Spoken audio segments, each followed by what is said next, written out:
आज की कहानी आज से तकरीबन 40 साल पहले देवगढ़ में घटी थी।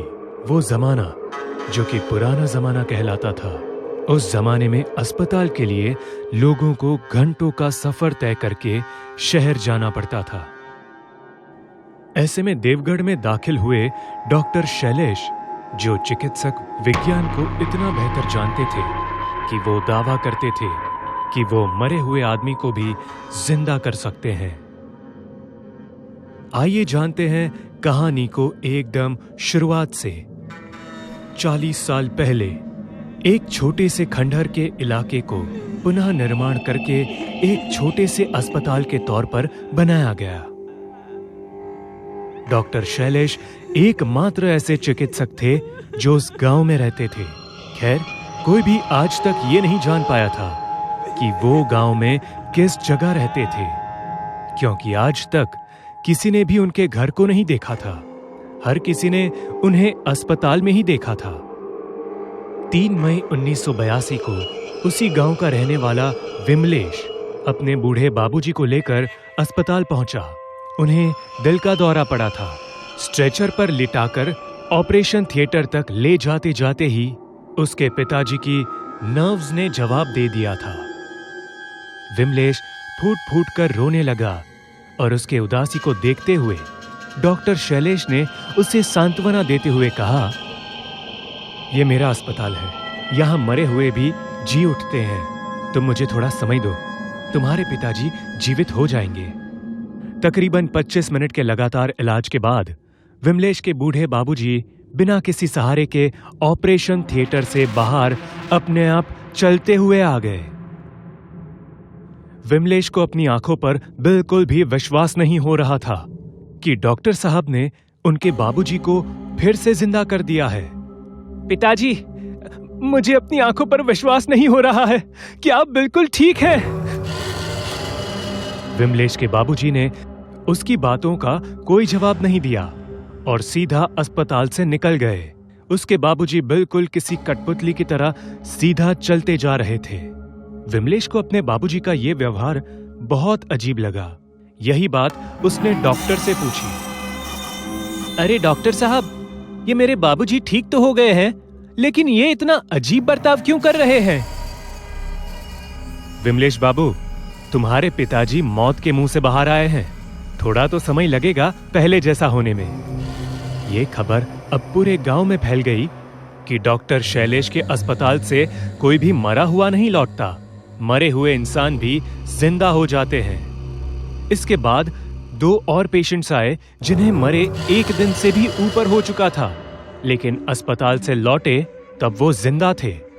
लेकिन अगर ऐसा हो सकता तब दुनिया में भगवान की जरूरत ही नहीं होती। अब उस डॉक्टर के खतरनाक सच से सबको सामना करना था। वो मरीज जो डॉक्टर शैलेश के अस्पताल से मरने के बाद जिंदा लौटते थे, उन सब में एक चीज नोटिस की गई। उन सब के अंदर से दिल के धड़कने की आवाज गायब हो जाती। उनके पहले के व्यवहार और अब के व्यवहार में जमीन आसमान का फर्क होता। वो शख्स अब न तो किसी से बात करता, न खाना खाता, न पानी पीता, फिर भी बिल्कुल स्वस्थ रहता।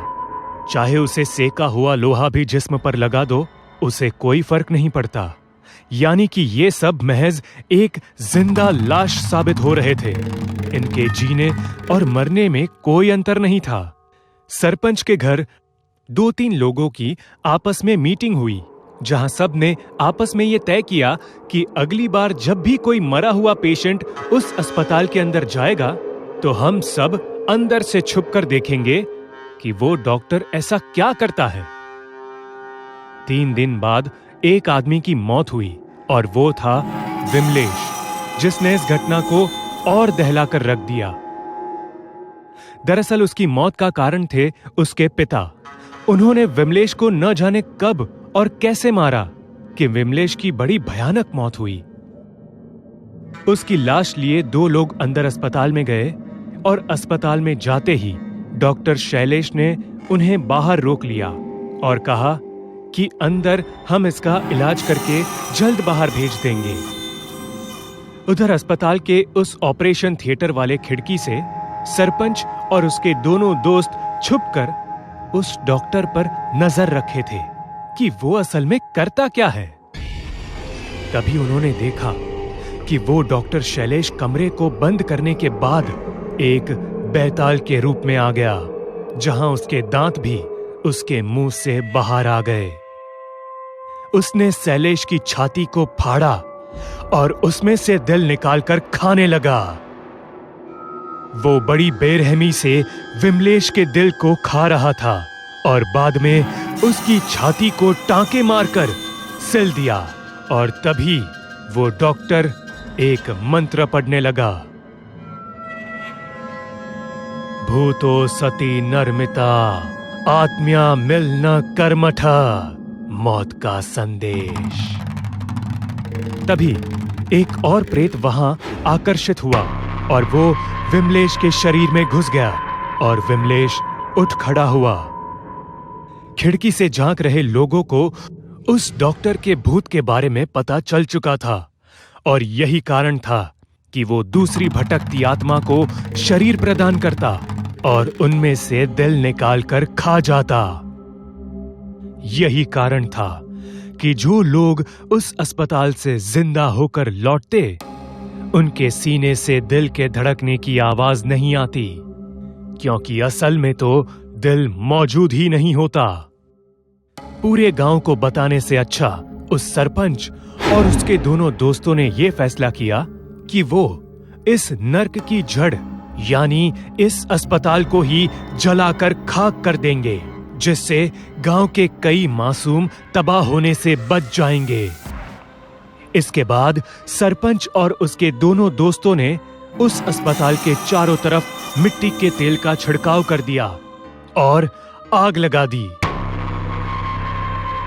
उस डॉक्टर की भी तेज चीखें गूंजी और कुछ ही घंटों में वो अस्पताल और डॉक्टर का भूत दोनों जलकर खाक हो गए।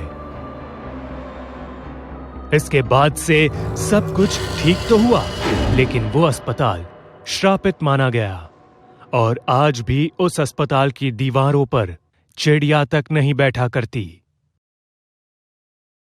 सोहन, रश्मि, अमित और सिमरन साथ में कॉलेज में पढ़ते हैं। चारों में बहुत गहरी दोस्ती होती है और चारों हमेशा साथ में ही रहते हैं। पूरे कॉलेज में चारों की दोस्ती के बारे में चर्चा होती है। कुछ ही दिनों में एनुअल फंक्शन आने वाला है, इस बार तो धमाल मचा देंगे। याद है पिछली बार हमने कितनी मस्ती की थी। फेस्ट की तैयारी करना, दोस्तों के साथ कॉलेज घूमना और ढेर सारी फोटो खींचना। एनुअल फेस्ट हमेशा ढेर सारी यादें लेकर आता है। चारों जोर शोर से एनुअल फेस्ट की तैयारी में लग जाते हैं, लेकिन इस बार एनुअल फेस्ट इनके कॉलेज में ना होकर दूसरे शहर में हो रहा होता है, जिसके लिए सभी को कॉलेज की तरफ से दूसरे शहर में ले जाया जाता है। वाह, कितना सुंदर कॉलेज है। मैंने आज तक इतना बड़ा कॉलेज कभी नहीं देखा। कितना मजा आएगा। हाँ, सही कहा तुमने। यहाँ पर सारी प्रतियोगिता में हमारा कॉलेज ही जीतेगा। चारों उसी कॉलेज में रुकते हैं और अपने अपने परफॉर्मेंस की तैयारी में लग जाते हैं। चारों मिलकर एक ड्रामा परफॉर्म कर रहे थे, जिसके लिए अगले दिन से उन्हें प्रैक्टिस के लिए जाना होता था।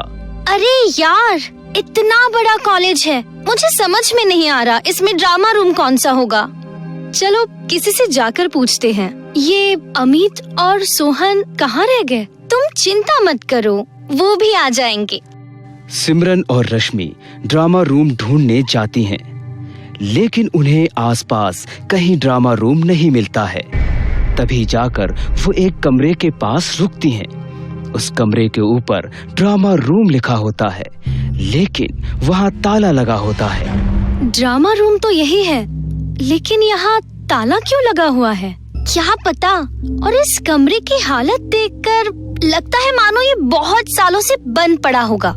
सिमरन और रश्मि खिड़की पे लगे शीशे से कमरे के अंदर झांकती हैं। वहाँ कई सारे मैनिक्विन्स पड़े थे और ड्रामा के लिए कॉस्ट्यूम भी थे, लेकिन उस रूम की हालत देखकर लग रहा था जैसे कई सालों से वो बंद पड़ा है।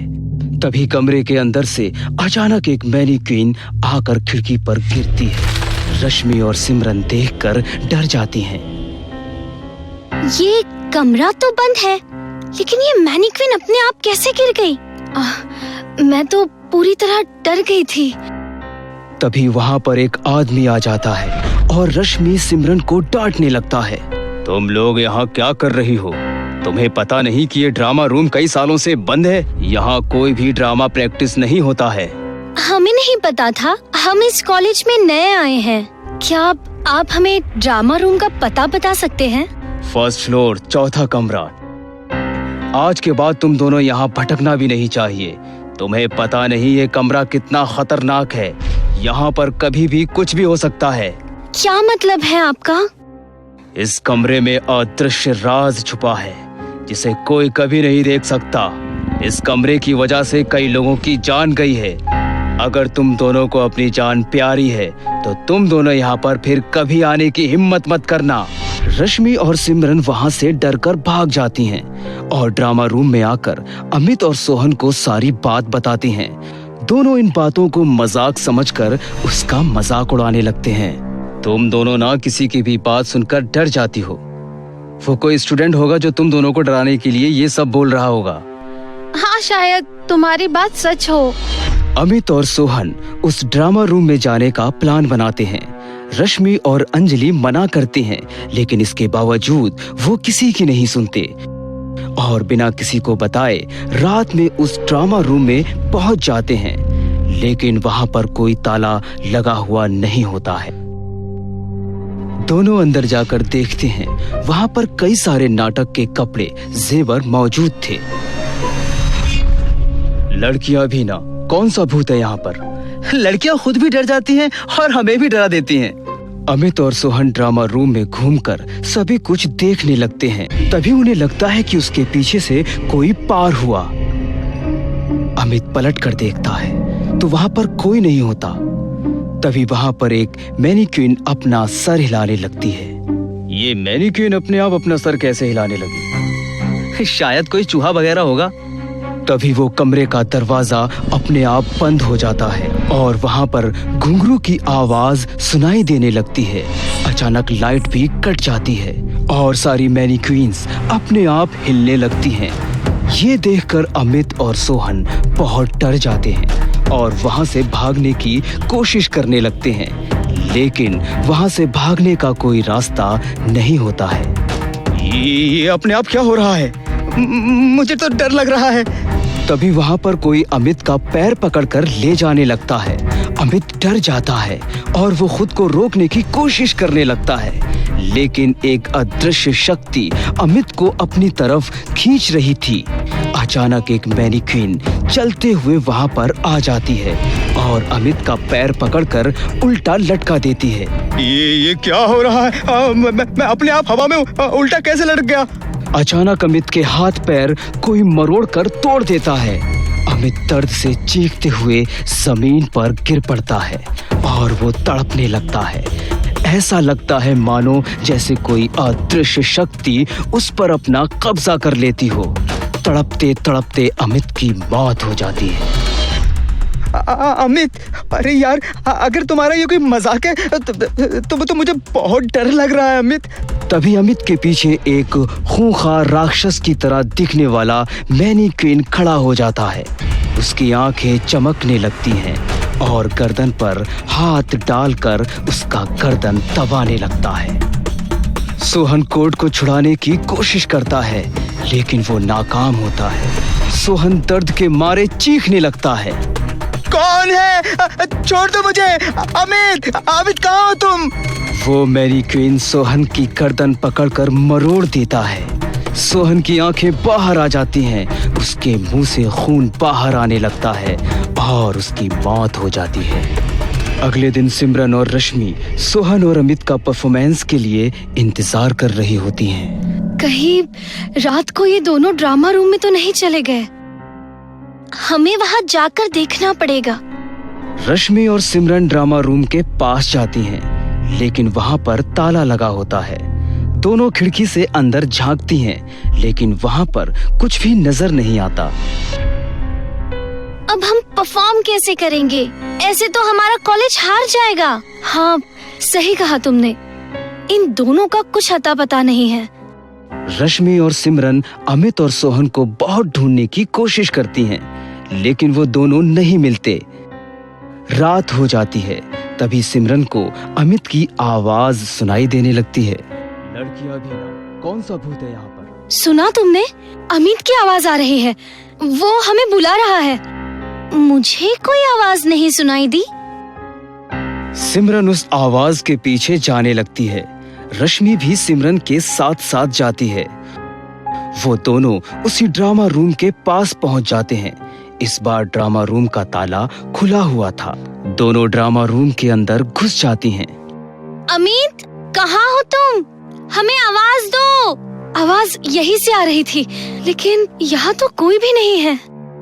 तभी उस ड्रामा रूम का दरवाजा बंद हो जाता है। रश्मि और सिमरन डर जाती हैं। तभी वहाँ के सारे मैनीक्वींस हिलने लगते हैं और हंसने लगती हैं। ये क्या हो रहा है सिमरन? ये कोई अदृश्य शक्ति लगती है। दोनों वहाँ से भागने की कोशिश करने लगती हैं, लेकिन भागने का कोई रास्ता नहीं होता है। तभी वो खतरनाक मैनीक्वीन रश्मि के पास आकर उसका सर पकड़कर दीवार पर पटक देती है। दीवार पर सर लगते ही पूरी तरह से चकनाचूर हो जाता है और रश्मि की मौत हो जाती है। रश्मि का शरीर नीचे गिर पड़ता है और उसका सर दीवार पर चिपक कर रह जाता है। कौन हो तुम और सभी को इतनी बेरहमी से क्यों मार रही हो? तभी कोई रश्मि का पैर पकड़कर उसे ले जाने लगता है और एक बड़े से बक्से में उसको डालकर बंद कर देता है। सिमरन बाहर निकलने के लिए चिल्लाने लगती है, लेकिन कोई भी उसकी आवाज बाहर नहीं सुन पा रहा था। उस बक्से में बंद सिमरन की मौत हो जाती है।